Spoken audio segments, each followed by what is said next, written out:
Hi, hello. Today is the 20th of October 2013. I am Police Constable Darrell Botham. You may remember me from a few months ago. I used to work with the Safe Neighbourhood team at Eckington.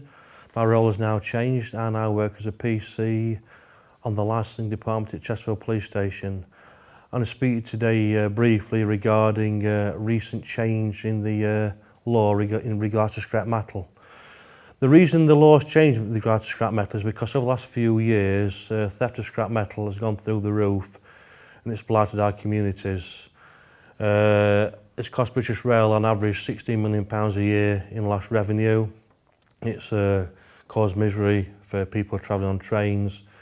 It's also caused local areas to have blackouts, and also even air traffic controls have been affected by people cutting through cable. This has caused a major problem. People have also had articles stolen from their driveways and gardens, bits of metal, etc. Because of this, the law has changed. A private member's bill was put in place last year. It came into force on the 1st of October. It's the Scrap Dealers Metal Act of 2013. Basically what it means is now a person that collects scrap metal must have a licence from the local authority area they want to collect in that's issued by that local authority to them. Basically, if they want to collect in the Eckington area, they must have a licence from North East Derbyshire County Council. If they go over to Chesterfield area to collect scrap, they must then also have a licence from Chesterfield Borough area. If they go to Bolsover, they must also have a licence from the Bolsover area. They must have a licence from that particular council to collect in that particular area. Now, the licences will vary from a couple £100 to maybe £700–800 per licence, and the licence will last for 3 years. Also, the collector must have a full audit of where he's collecting the metal from, i.e.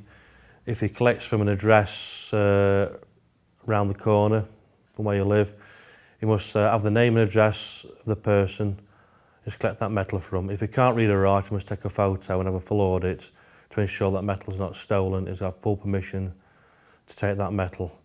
He then takes that metal to the scrap yard or the scrap dealer. He can no longer have cash for the scrap metal. It's usually paid by electronic transfer or cheque. And again, there's a full audit of that scrap metal. And also, if police pull him over at some stage, you must prove to the constable or officer that's pulled him over that that scrap metal can be accounted for. So that's basically the scrap metal, scrap collector's licence, the basic details. Now the scrap dealers must also have a site licence to collect scrap metal. So a person who has a site licence must also be registered with the environmental people, must be registered with the VAT, must have a site manager in place. People with a site licence do not have to have a collector's licence because obviously the register we know they are, but they can only collect from the area and go back to their site. So site licences, you don't have to have a collector's licence. You can only have one licence per area. So if you operate a site, you can have a site licence.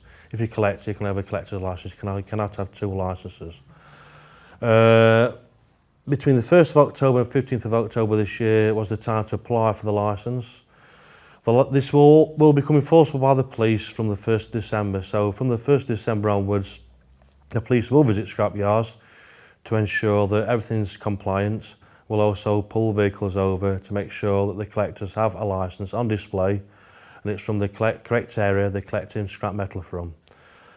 If you require any further information, please contact myself or any member of the licensing team at Chesterfield Police Station. Thank you.